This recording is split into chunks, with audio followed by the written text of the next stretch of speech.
Hello, my beautiful friends. Welcome back to my channel. This is episode 16. Nope.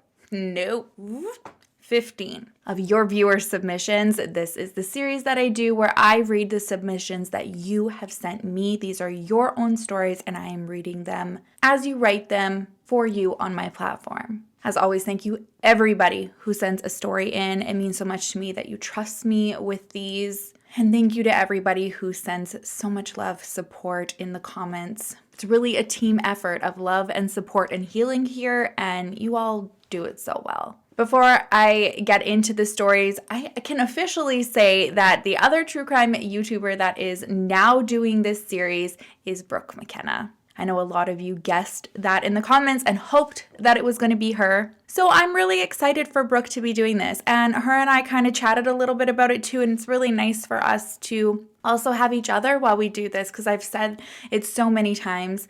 These stories, they're so important to share, but they're very heavy also to read. I mean, I have over 800 emails waiting in my inbox right now for me, and I'm getting through them, but it's not something that I can read and put together every single day. So I appreciate having her because I know that it's going to be able to help me stay focused and keep my eye on the prize. Know that what we're doing is helping so many of you, all while still be able to have somebody that I can chat and relate with at the end of the day if I'm having a really hard day struggling. So make sure you go and head over to Brooke's channel, send her lots of love and support. These are not easy to do, so I know the task that she has ahead of her, but I think she's going to be absolutely perfect for this. Okay, and another thing we should address before I get started is your girl is feeling rough after Halloween, okay? I'm not going to try to lie and beat around the bush here. I had every intention of getting properly dressed, doing my hair, but after I did my makeup to make my face look like I was still alive after trying to recuperate from a 2-day hangover, I had no more energy left for the hair or outfit. So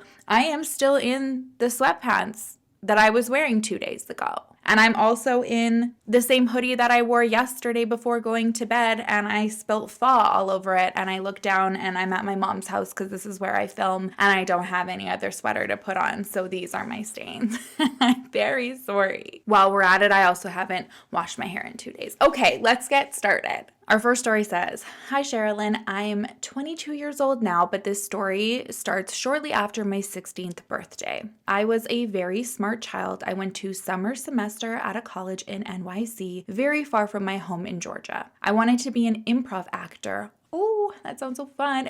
I'm like on my stomach saying because I've always wanted to be an actor. But the whole improv, it makes my tummy turn. Improv scares me. So good for you. I went to New York Conservatory of Dramatic Arts. My parents were assured that there would be a 10 p.m. curfew for all undergrad people at the school, and there wasn't. I, being myself very adventurous and never feared a thing, would explore the city at all hours of the night. I was a stoner kid and even packed a little to bring. When I ran out, I would ask people on the street to sell me some weed until I met a very handsome guy who invited me to his apartment to smoke his, named Jeff. I didn't think twice, and I went with him. It was only across the street from my dorm, so I thought it would be safe. I never ended up leaving until the semester was over. I fell head over heels for him. I had never been shown the attention he gave me, but he was 42 years old. We stayed in contact until I turned 18, and by then I had my son by a different guy from my high school. The first chance I got, I was back in NYC with my infant son. Jeff welcomed me and my son with open arms, and for a while it was amazing, until I wanted to get a job and do things on my own. It started slowly, and then all at once I had no phone, no car, and no one. He got us a house in a very rural area of Connecticut where I was imprisoned. He was a drug dealer, and I was addicted to coke within 3 months. He would severely abuse me every day until I got pregnant a second time. I didn't tell him out of fear, but he found out. Ooh, this is heavy. This is trigger warning right now. And abused the baby out of me. I was locked in a bathroom and forced to give birth to my unalived baby. Then he took my baby's body and we never spoke of it again. I was 19. I didn't know it wasn't normal. He was all I knew since I was 16. One day my son was in Georgia visiting his dad and Jeff almost killed me. My right eye socket had shattered. It was so cold outside. COVID had just started and we were locked in our house together. I couldn't handle it anymore. I knew in my soul he would kill me if I was there another day. So I just ran when I saw the door was open. No shoes, only a shirt and some shorts. Our closest neighbor was over a mile away, but I ran and ran until I got there. It was a little elderly couple, and I will never forget them. The woman just took one look at me and held me and called my mom, and I never went back. A few months later, when I was safe and home, I started doing some digging into this man that I had spent my entire adult life with. His ex-girlfriend is missing. She was only 17. In my heart, I know he is a murderer. He is in a halfway house in Miami, Florida right now. I couldn't bring myself to press charges because I never stopped loving him. I am now in a serious relationship with an amazing man who loves my son like his own, and I still wake up thinking about Jeff and the few good moments we had. This is the hardest part of everything for me. I love the man who almost killed me and beat me every day, and for years took me away from my family. But if I ever saw him again, I don't know if I would be able to walk past him. Wow. This is probably have to be one of the most heartbreaking, triggering, honest pieces that I've read. And I don't even really know where to start here. I don't know if it is something that you have ever considered before, but if you haven't talked to somebody about it, and I'm not even saying that it needs to be a professional, I do think that it would help if somebody, in the field with experience with domestic violence, if you trusted them to speak about this, I think that it could really help. You are still so young, so young, and you were taken advantage of and experienced such trauma at such a young age that I hope you don't feel like there's something wrong with you for considering that you still care about this person. It's going to take, I think, a lot for you to know that this is not love and you deserve true love. And I know that there's even this piece that makes you feel like that you love him. And when I read you say like those few good memories that you have, that is very relatable because I know in a lot of not a lot, but in unhealthy relationships, there have been a couple in my life that I've had. And it was that idea of love and that you thought you loved this person. And as you're healing and trying to get past that, those memories unfortunately are the ones that, jump forward the furthest and most in your face. And it's not like the hundreds of terrible ones behind, because there's this, I think, almost aspect of reassuring ourselves that, oh, it was good. We had this good time. So I loved him that day and he loved me that day. And you just kind of hold on to that feeling and that moment. And it sucks because it makes it a lot harder to remember the feelings that your heart and your brain and everything, your intuition is screaming at you saying that he tried to kill you.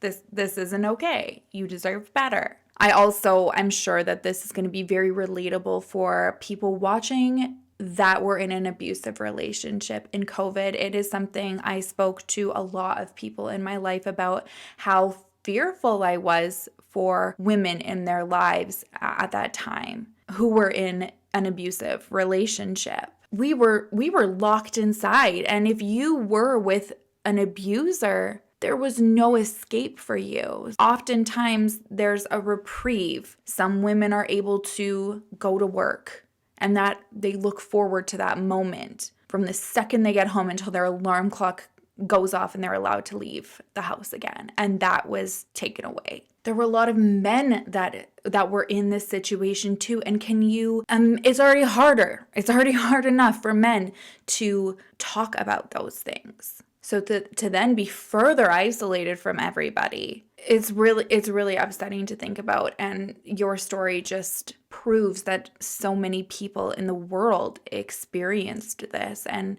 I hope you know how brave you were to not only leave this situation, but the way that you did it. You followed that gut instinct. Even though you're being told you can't leave your house, you did what you needed and you got the heck out of there. I'm also trying to unpack here about the girlfriend that is missing. The fact that he was 42 when you met. There is so much here. I just want to reach through the screen and just like snuggle you and hold you and rock you and not let you go. I hope you're doing okay. I hope you are taking care of yourself. I hope you know that you are a badass. It sounds like you have somebody great in your life. I know that it is hard sometimes to fully detach and let go of these traumatic experiences. I hope you know there's nothing wrong with you for feeling that way. And if it's something that you're open to, I would maybe look into talking to somebody who specializes in this, just so that you have even more tools in your tool belt to continue moving forward and growing stronger. I'm sending you so much love. Thank you for sharing. Okay. Whew, that was heavy. It was a heavy way to start. They're all heavy, but you know what I mean. That was a lot. I just want to build a room for you and just keep you forever. All right, our next story says, "Hi, Sherilyn. I want to start this off by saying you are a blessing. Really, I look forward to your videos every week." Well, you guys are all a blessing to me too. You keep me going, and I look forward to talking to you every week. Now, this isn't my story. This is the story of my best friend. It's not a story you normally would share, but I believe it's a very real situation that people go through that is hard. And I don't think that anybody should feel like they're going through this alone. Rewind to January 2020. I had just met this girl who would become one of my soul sisters. You know, just one of those friends who was destined to be in your life and stay in your life forever. Now, how we met is a story I love to tell because it was wild. I was 19 at the time, for reference.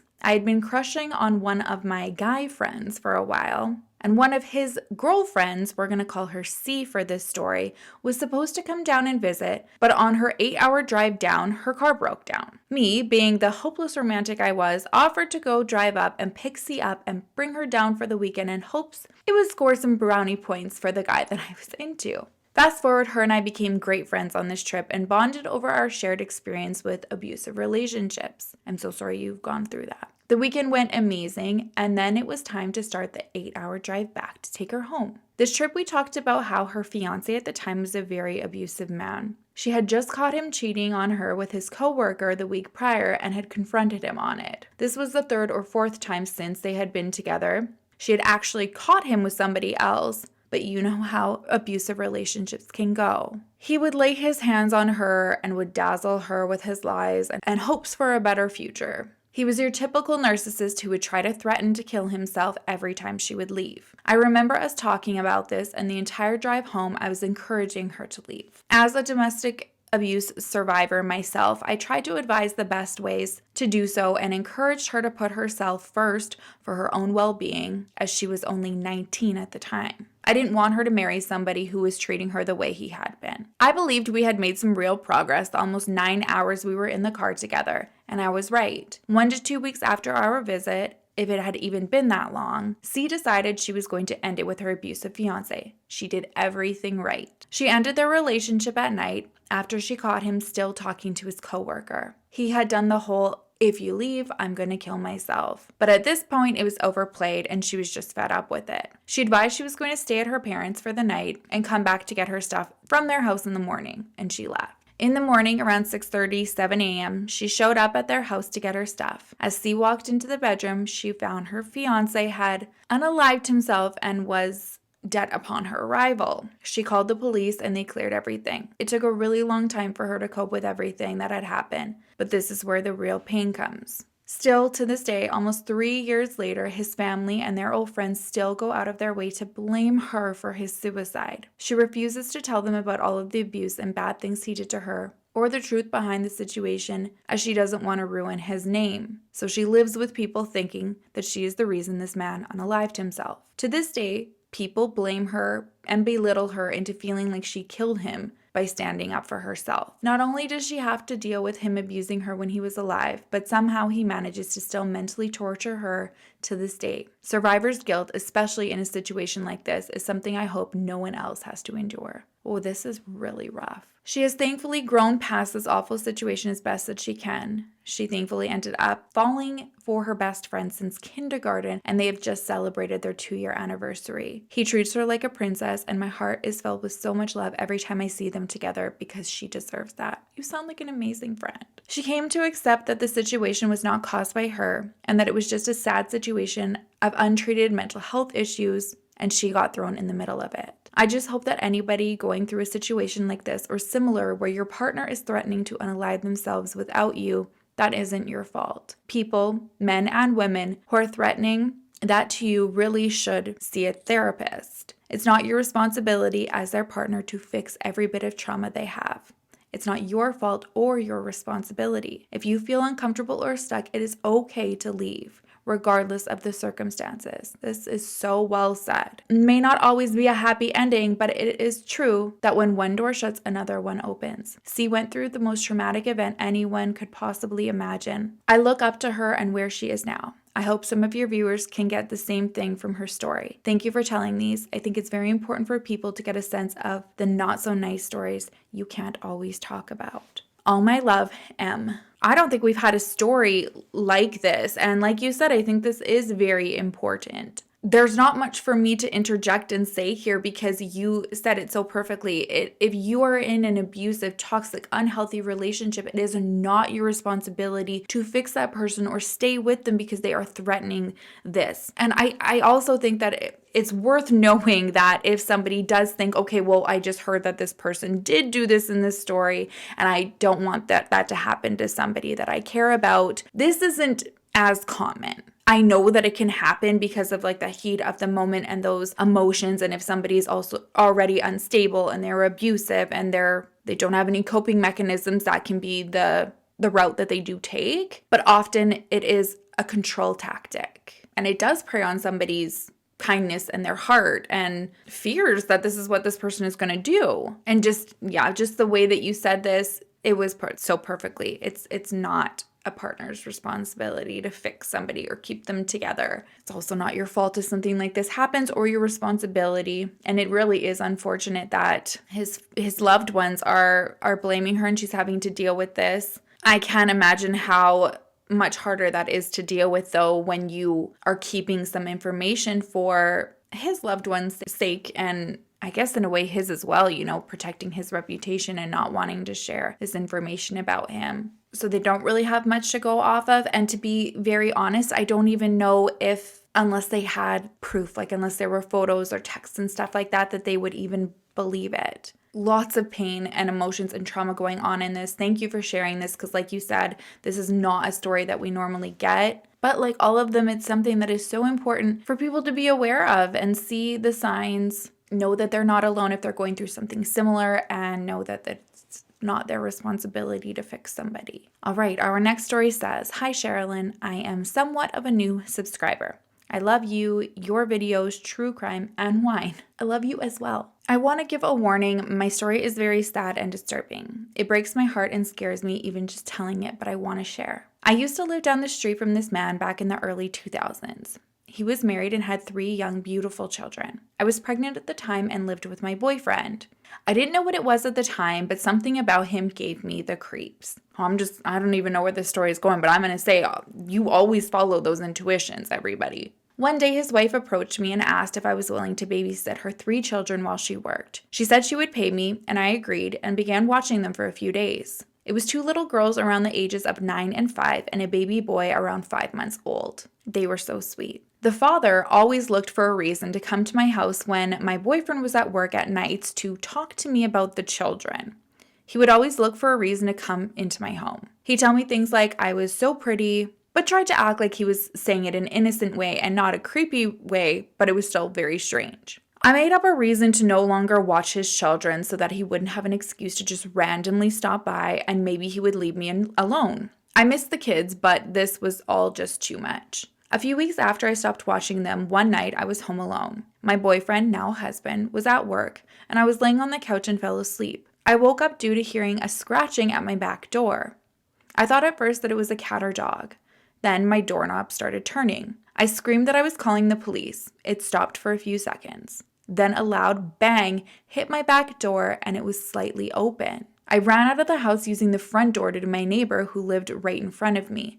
Thank God they opened immediately. We called the police together. The police came and looked around. They stayed for an hour or longer. I can't really remember, but they didn't find anything. During the time that the police were there, the creepy man came walking up the street. Let me say this. He lived pretty far down the street from me, but said that he was awoken by the commotion of the police and wanted to see if he could help. He was also fresh out of the shower with wet hair. It was 2 o'clock in the morning. I immediately felt sick when I saw him and even told the police. They didn't seem to believe it was him though. They said they knew him and he was a great man. Nothing was ever followed up with on the incident, and I moved from that neighborhood. Around 4 years later, I was watching the news when a story broke about a house fire killing an entire family in my town. It was heartbreaking. A few days later, the same story broke with new updates. The same creepy man's face popped up on the news. I immediately felt sick. He had killed his family and blew their house up with everyone in it, including himself. You see, a few years prior, his oldest daughter, one of the sweet babies I briefly babysat for, reported to a teacher that her father was assaulting her. It was proven to be true. He was arrested and released awaiting trial. The mother was not supposed to allow contact, but she was allowing him to continue to come over. One late night, a few days before his trial, he gave his children medicine, waited for them to fall asleep. Oh my God, this is bad. Trigger warning, just graphic. He cut their throats. She says, "I'm sorry, I know it's hard, but this is what he did." And then blew up the house with gasoline. The mother had no defensive wounds on her, leading investigators to believe that she was a willing participant. I wonder if she was maybe also drugged. There was also footage of this sick, disgusting, evil man purchasing gas tanks the night before the murder. It was found that he even assaulted his daughter one last time that same night. This man tried to uphold this image of a good man, a family man. He held a high position in his Jehovah's Witness church. His mask slipped off of his evil face and he had nowhere to run. I will always believe he was after me that late night many years ago. My heart breaks for what his babies endured, but they are now at peace. You can research this story if you want. It happened in Rock Hill. Where's SC? South Carolina? USA in 2004. It was the Meza family. Oh my gosh. I won't be able to look further into this. I am already just sick to my stomach and devastated for these little nuggets. And I completely agree with you. I think that was who was at your house that day. Wow. Oh my gosh. Oh. And this makes me just, I'm even extra triggered right now because I just saw an update about a news warning of a sexual predator that was re-released from prison in Edmonton. And it came with the warning, like we always see, he's high risk to offend again. Why? It's a slap in the face to even say that. This guy did this to his child, and even though the wife is, supposed to keep them away, this kind of goes back to the theme of these stories today, is when you're in a domestic violence situation, it is really hard to do that. And I know you just want to shake somebody and be like, get out, run. You're so much better than this. Don't do this. But it doesn't work that way. So the easier thing would have been is if the police didn't release him to begin with, to even have a chance to get back to his daughter. And so what's gotten me really upset too about this Edmonton one is I think I shared that a week ago. Today, right now, just right before I started filming, it was reported that he was arrested already for sexually abusing somebody again. Like, I don't even know what to do at this point. It makes me sick. This was so preventable. All of these are so preventable. And listen, if we don't have room for them in the system, then I'm sorry, but if you sexually abuse children, you gotta go. Sorry, not sorry. All right. Oh, I'm fired up. All right, this is our next story. It says, "Hello, Sherilyn. I'm writing to you not only to share this story, but also because I know that you use your platform in a positive way, and those that support you are who we need supporting us through this extremely difficult process." Amen. Everybody who is in the comments supporting, they're just the best. And you said it perfectly. I will start with, you are welcome to use all names. I do ask, actually begging you to share this on your channel. Here we go. My husband and I had a wonderful friend who was more like a little brother to us than anything else. In fact, if you looked at photos, they could often pass as brothers. And the two of them together, the shenanigans those two got into was nothing short of comedy 24/7. My husband Maverick, oh, what a cool name. and Bray, his real name is Braden Lesseos, met while incarcerated. They were cellmates for almost 3 years. I always hesitate mentioning this because of the instantaneous judgment that comes from it. Unfortunately, it is necessary to mention it as it plays a huge role in our story. Bray was 11 years younger than my husband and 10 years younger than me. We spent a lot of time guiding him and helping him to continue to grow into the incredible man we already knew was inside of him. Braden had struggled with addiction for many years, but he had been conquering that and doing incredible things. He was working inside the prison, taking care of gravely ill COVID patients. He was sober, he was doing programs inside to better himself, and he was truly taking advantage of every single opportunity given to him to rehabilitate and better himself while he was serving his consequences for making the mistakes he had done at the height of his addiction. Thank you, I'm just going to say, for sharing all of this and being vulnerable, even though you know that you're hesitant to do it, because I agree. I think that there is a lot of stigma, but I personally do know, a lot of people who have struggled with addiction and who have found themselves in situations that they wouldn't have ever wanted to be in, and you definitely are somebody that you don't think you could ever be at the height of an addiction. And so, I mean, I don't know what landed him there, but there's always hope, and you can really tell somebody's like true soul and intentions when they feel terrible about what they did and they're able to sober up and look at things from the person that they really truly are inside and do what they can to show that they want to get that old life back and grow from it and be better. He talked to his mom every single day, multiple times a day. He was a mama's boy through and through and very proud of it. He was an insanely talented athlete who played semi-pro football, baseball, soccer, and more. He was only 25 years old, and he will forever be 25 years old. On Christmas Day 2020, which also happened to be his mother's birthday, 3 hours after he got off the phone with her telling her happy birthday and Merry Christmas, Mama, I love you, I'll call you later today or tomorrow. Just 3 short hours later, Braden Paul Lesseos was brutally murdered in his cell by his cellmate, not my husband, of over 6 months, somebody he considered a friend. So much so that he had his mom, Shanna, buy this evil being a book just a few weeks earlier for a birthday gift. Jordan Greendahl took an inmate-made weapon and stabbed Bray to death for no reason. There had been no argument, no fight prior. He murdered my little brother on Christmas Day, taking my best friend's only child away from her on her birthday for no reason. We had another court date, Friday, August 26th, and there was yet another continuance, this time until the end of January. That means that the 2-year anniversary will pass, and the evil piece of trash who stabbed Bray in the neck and face so many times, destroying his body so much that the coroner told his mother not to view her own baby boy, hasn't even made a plea in the case yet. Oh my gosh. We truly need support for this case. Bray was such a wonderful, sweet, hilarious, charming, fun, talented person who deserved so much more than this. I've started a Facebook to document this journey, and I will be starting an Instagram and maybe a TikTok. I highly suggest doing it on TikTok whenever the trial actually gets closer to starting. Bray's mom, Shanna, is undoubtedly the strongest person I've ever known. She has handled this with the most class, love, strength. She's my hero. We need to truly rally around, especially when the trial starts. It would mean the world for us if you could share B's story as well as our Facebook page. She will be experiencing a lot of travel costs as well as missing a lot of work. Thank you again, Sherilyn, for having such a big heart and for helping all of us get our stories told. Tiffany Napoli. Thank you so much, Tiffany. I will link the Facebook and the GoFundMe below. But just a tip for you, TikTok's algorithm, man, I should be taking my own advice right now. I know that I've got a list of TikToks that I want to do and I'm not doing them. But don't follow me. Do a TikTok. Especially now, it is bringing light to so many cases, support for people who really need it. And I do find for the most part, I think you're going to get like judgment and trolls everywhere. And so more of them come through, but so much support and understanding also does. So being very vulnerable and talking about things that are, I guess, like stories that are a bit more unconventional because you don't want to bring up like addiction and incarceration.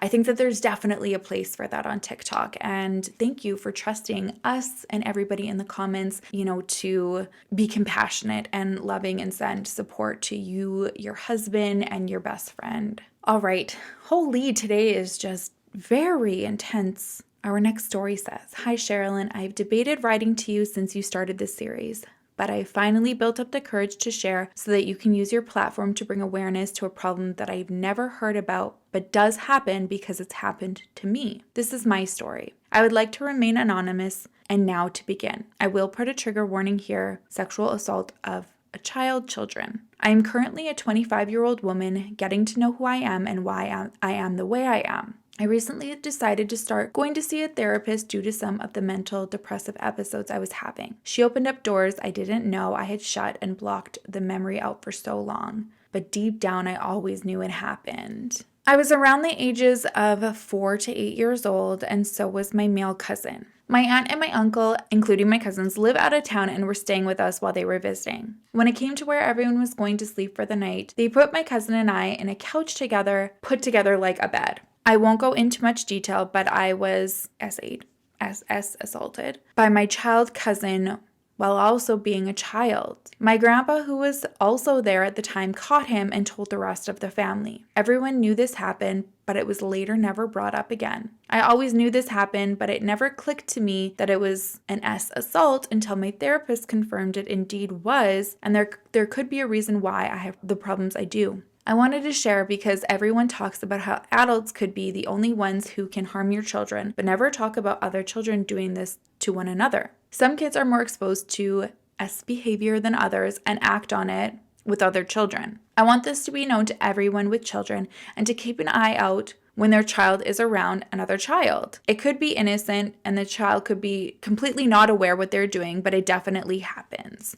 It was consuming me and I felt like I needed to share this with my boyfriend, who I completely trust, so I did. He comforted me and reassured me things will be okay. He then told me they had also experienced something similar in his childhood, so we know for sure this happens more than we know. I myself have no kids, and although this is not the reason why I don't have any, I am too paranoid I will become too overprotective of my future children if I do have any, and it's my biggest fear. I have a niece who I love with all my heart. I silently protect her when I am around her and pray harm is never in her path of life. I wish I could always be around to make sure nothing happens to her. I don't blame my cousin or hate him, and I never have. We were kids and we'll never know if the act he committed was the result of something that happened to him. That's exactly what I'm thinking. I'm just more aware of what happened now and feel uncomfortable when I am around him or if people bring him up. I understand if you don't share this story as it can be triggering, but there needs to be more awareness to protect our children from the world. Thank you for sharing if you do. I've always wanted to bring more awareness to this problem, but never had the resources or courage to find people in my personal life to know that I experienced this. Thank you for what you do and for making me and so many others feel comfortable to share our stories. Jay. This was not intentional usually I just pick stories and we go with it. And I go, from the earliest ones to the middle ones to the newest ones because there's really no flow, right? I want to kind of give everybody a chance and leave it up to fate of who gets told that date. And today's theme definitely seems to be stories we don't talk about and really need to. Like you said, all of the stories that we've shared on the channel have been about adults harming children and never about children harming children. And like you said, it makes you wonder if something had happened to him. Which, I'm no judgment at all because I know that family, that can probably be very complicated for family to learn all of this. And then everybody discussed it and didn't really know how to move forward. But I guess my suggestion would be that if it would ever happen to your family, even if it was your child being the one that was the one doing the assaulting, I think it would be a really good idea to have that both children seen and talked to separately by a professional. But definitely the one who's doing it, because at young ages like this, that behavior could not be coming from curiosity of a boy and a girl in a situation, and because it's something that happened to them. I'm so sorry this happened to you. Thank you so much for sharing. I know that was not easy to do. All right, our next story says, "Hi Sherilyn, it's taken me a lot to write this because I don't know if my cousins watch you and I don't want them to connect the dots because as far as I'm aware, they have no idea their mother's evil actions, but here we go. My dad has 5 siblings and this story is about one of his sisters. My dad is an immigrant, and he came to the US when he was a teenager and worked his ass off to get my grandma and her daughter out here for a better life. All his siblings were already grown up, so my grandma had only one little one left. My parents have always been the supporters of the family, so anytime anything went wrong, my mom and dad would be the ones to fix it. They fell in love at 16 and were together their whole lives. That's off topic, but it makes me happy to share. Thank you. I love that. So fast forward to about 8 years ago. My grandma was 74 at the time and living with my aunt. My grandma had a stroke, and instead of taking her to the doctor, my aunt yelled at her for going outside when no one was home. My grandma didn't go to the doctor until a week later when my dad went to visit her and saw bruises from when she fell during her stroke. We didn't visit her often because my aunt's husband is very standoffish and made us all feel uncomfortable. At the time, my dad took her to the ER and told my aunt that he was taking my grandma. My aunt didn't put up a fight about it, but she did put up a fight about my grandma's money. We realized she had been using my grandma's money to pay her mortgage on her giant house. My dad has always tried to be the peacekeeper though, so he didn't argue. My grandma moved in with us and lived with us happily and healthy for 7.5 years through this time. And my aunt was still the only one with access to my grandma's bank account, which again was fine with us because we're not rich by any means, but we are considered upper middle class, so there was no reason for my grandma to ever have to give a penny towards anything she needed. At the beginning of last year, my grandma developed dementia really quickly and also had some issues with her back, so she started having to walk with a cane, but even as this version of herself, she was still Miss Sassy Grandma nonetheless. We would often play pranks on each other, including one which she thought was hilarious, to hide my bra when I was getting ready for work. Oh, she sounds like my great granny. I knew things were getting worse when I got home one day and she asked me who I was. My aunt, who she had previously lived with, was the only one who worked close enough to come take care of my grandma during her lunch break because the rest of us worked at least 20 minutes away. Throughout this time, my grandma was getting worse, but we all thought it was just progressing because of her age. In November of last year, my grandma had a surgery on her back to help her walking. The first night she was back home, and at 2 o'clock in the morning, my dog woke me up and ran to her room. We had tried to get her up on her own, and she fell and hit her head. She suffered another stroke, this one much worse than the last. She lost control of both of her legs and her left arm and could no longer speak. We couldn't keep her home, so we had to find a temporary rehab facility for her to improve in. My aunt picked it. It was a good place and it was close, so we trusted her judgment. Bad decision on our part. We would take turns going to see her. Every morning, me or my sister would go after work. My dad would go at night, or one of my aunts would go. Both of her other children lived in Mexico, and that's why they weren't going. We realized more and more that my grandma was so sleepy. In the morning specifically, she would sleep in her wheelchair and sleep most of the time while we were there. So we just started bringing her blankets, and I would tell her all about the current events from where we were from because gossip is her favorite. In January of this year, we stopped being allowed to visit as often as we were, and it was moved to only once a day. Somehow my aunt would find a way to take every day, so we would see my grandma less and less, until one day my dad got a call that they had ran out of the supplements we had my grandma taking. We were so confused and asked everyone if they had taken vitamins to her. It was our aunt. She said it was just a multivitamin from Mexico. My sister and I explained to the staff we didn't want my grandma taking anything that wasn't prescribed. After a few weeks, we realized that my aunt was just taking the pill with her to see my grandma and giving it to her herself. We still don't know what it is. At the end of January, we got a call that my grandma was declining and she wouldn't last much longer. We put her on hospice so she could be in the comfort of her own home, and she passed a week before my dad's birthday. I'm so sorry for your loss. She sounded like a sweetie. Here is why we think my aunt did it. We received my grandma's bank statement and noticed that all of her money was gone. The payment for the rehab facility was supposed to be taken out from there, and they hadn't been paid in months. There was a statement from both my cousin's college bills for my aunt's home and for my aunt's home, all on my grandma's account. When it came time to plan my grandma's service, my aunt told my parents that the money was gone from paying the home. My parents fully paid for my grandma's funeral, and instead of calling out my aunt on where the money was going, my dad paid off the bill for the facility my grandma was in. Your dad sounds like a saint. It hurts to think that my grandma could have been okay for at least a few more years possibly, but now we may never know. I'm telling you this because 6 months after losing my grandma, we suddenly lost my mom. Oh my gosh, I'm so sorry. Both of my mother figures gone way too soon in the span of a few months. My dad and I are now alone in a home that was meant for so much more. 2 people who lived here gone in the same year. We haven't seen my aunt since my grandma's funeral. She showed up at the hospital when my mom was passing, and we made up excuses as to why she couldn't go in to see my mom. But really at the time, we didn't know if there could be a sudden recovery, and we didn't want to risk her hurting anyone else in the family. Since everything happened, she completely emptied my grandma's bank account, which had over $78,000 in it. We know we could fight her on it, or even just tell her we know, but no amount of money will ever bring back my grandma, so I try to tell myself that she will face her consequences. It just breaks my heart that there was a monetary amount that equaled to my grandma's life for her. Ooh, that is heavy. Sorry this is so long and unorganized. It took a lot out of me to write it all. Don't ever be sorry. Thank you for giving us a place to tell our stories, and to all of the viewers, do me a favor. If you have them, go hug your mothers, grandmothers, stepmothers, whatever you may have. You never know how much longer you have them. Oh my God, my heart. I would just want to hug you. I'm so sorry for your loss. That is so heavy. I can't even imagine both of your mother figures. You and your father just sound like phenomenal people. And I just want to reach, like I said, just reach through and just snuggle you both. And I'm so sorry for your losses.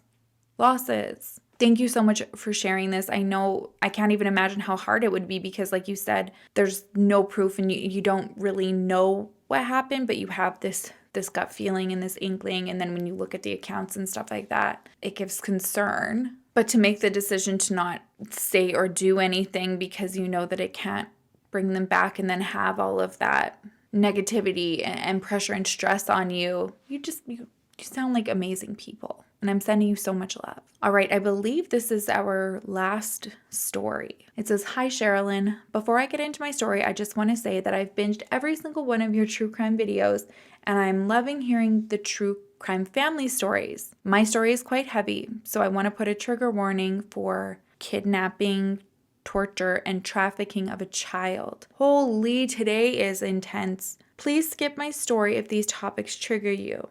I have many stories I could share with you, but I feel like this particular story might help others." Okay, here we go. It was back in 2006. I was 4 years old. For context, I lived with my parents, older brother, and my grandparents lived in the same building, but the upstairs was converted into 2 houses. Okay, I think I got it. My grandparents upstairs and my family downstairs. Once I turned 4, my parents spoke to my grandmother and my step-grandpa about us moving into a bigger place because my brother and I were getting older. My grandmother lost her shit at my dad, and it was all very tense for a while. 2 weeks later, my grandmother, whose attitude had changed, asked to take me on a trip like she took my brother on when he was around my age. They agreed, and the next weekend, she and I went on a road trip. She drove from south of Sydney up to Bondi, where we stopped in an old petrol station. I went in with her to the servo. Is this like an Australian word? Is this like inside? I went into the servo to get lollies. Are these lollipops or popsicles? I'm learning so many words. Because every 4-year-old wants lollies on a road trip. Yes, even though I don't know what they are. But if they were lollipops or popsicles, I would want one on a road trip. In the store, she walked up to the cashier to pay for her petrol. I love that you say petrol. I say gas. I think I need to move to Australia. It was taking her a while, but she eventually finished, and we walked together back towards the car. When we got out of the doors, a blue car came into the petrol station and pulled up on the side. My grandmother held my hand while a man got out, came over to her car, and put a cloth over my mouth. The last thing I remember, she was looking down at me, then it went black. What? I woke up in a small bathroom type of room, chained to a broken sink. I was in there for 2 to 3 days. Oh my God, I'm gonna be ill. What? It all became one big mass of time after a while. When somebody finally opened up the door, I was given a roll and a cup of water. I ate the roll and drank the water so quickly and then followed the man out of the bathroom. I walked into oh God, I'm feeling ill. I walked into a long, dimly lit hallway with doors every couple of meters. We walked halfway down the hallway and he unlocked a room. He took me inside and pointed to where my spot was. I won't go into details about the torture and abuse I suffered while in that room, but I was in there for 2 weeks, then moved rooms because I wasn't as new, and every 2 weeks we would move rooms again. I was in there for 2 to 3 months before police raided the warehouse and saved us. I don't remember much of my time there, but I do remember being in the hospital, being asked what my name is, and not being able to answer the question. Oh my gosh. What? My grandmother took the money she received for me and moved from Australia to Canada to marry a man she met on the internet. I am 20 years old now and been diagnosed OSDD 1B, BPD, CPTSD, and severe anxiety, all because of these events. I just want to tell parents to be wary of everyone with your children. Even the people who helped raise them from babies can still want to harm them. I am okay now and living my dreams, so anything is possible, even if you have a dark past. What? Oh my gosh.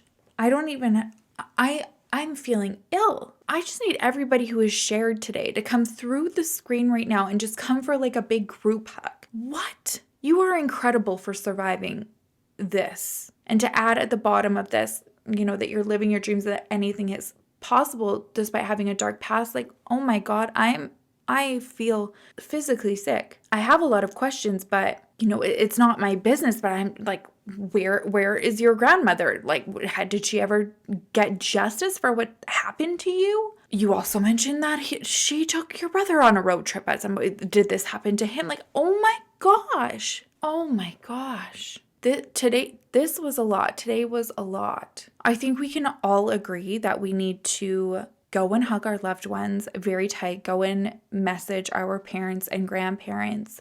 Hug our children. Maybe build some kind of, underground shelter, like from Blast from the Past with Brendan Fraser. You guys remember that? Alicia Silverstone? That life is sounding real good right about now. I'm just speechless. I don't even have words. I know this is going to take a while for me to process. I just want to let everybody know who shared today.